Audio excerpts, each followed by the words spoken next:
right, let's go back to Kanoa, who's been in Christchurch this week. And Kanoa, so Bob was talking about that goodwill grace period after a tragedy. Have you seen some of that goodwill over the last couple of days? It's been unbelievable. I can't tell you how many people have offered me food, offered me hugs to see if I'm okay. The thing that really blew me away today was this woman who I met. Her name is Abrim Naeem. She was on the phone on Friday to her 21-year-old son when he died. Her husband, you have potentially seen the artwork that has been created by an Auckland artist to honour him because he was a hero. He helped people get out of Masjid al-Noor. And he is being remembered and celebrated in his home country of Pakistan, where he came from. He is being honoured, but it was my honour to sit down today with his wife. My husband, he was like a really nice man. We got married in 1996, and like just after 9 months we had our first son, and that was the happiest time of our life. What do you think inspired him to become a hero on Friday? I know that he was a very brave man, very helpful, very loving. So love can make you do that. What he did, he tried to save people's lives because he was loving. Can you tell us your favourite thing about your son? Right from the childhood, he was a very caring person. He was such an inspiration for our children. And we tell our children to be like Talha. My husband and son, they gave up their lives to save other people. And this is what Allah wants from us. It's a religion of peace and love. Apart from your faith, what keeps you strong at the moment? I think that's the only thing. That's the main thing. I feel like sad and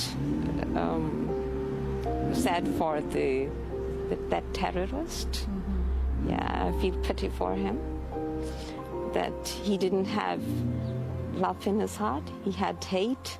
And he can't feel the contentment, the peace, which we can. What happens now with funeral preparations? Are they underway? They are saying that they are doing as fast as possible, but I don't know about that. But they had told us that the deadline would be Wednesday, but we still haven't heard anything from them. And I definitely want to see my son and my husband. Yeah. Will you go back to a masjid, to a mosque soon? Oh yeah, that's the thing that I have learned from this. Nothing can stop me. It just has made me stronger. And this is not just me. I have heard from my other sisters. It has just made us stronger. You are one of the most inspiring people I've ever met. Can I give you a hug? Oh, sure you can.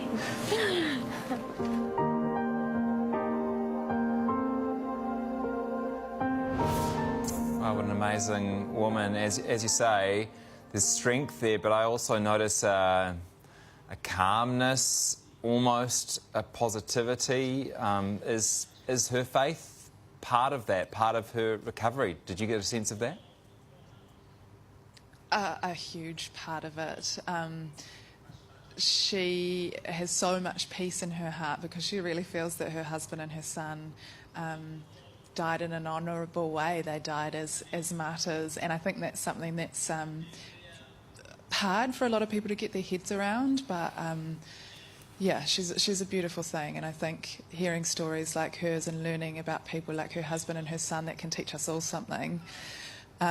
She also told me today that, practically speaking, her son and her husband, they were the people who drove her younger son and picked him up from school, and that is one of her goals. That is one of the things that she wants to work towards. She wants to learn how to drive for the first time here in New Zealand.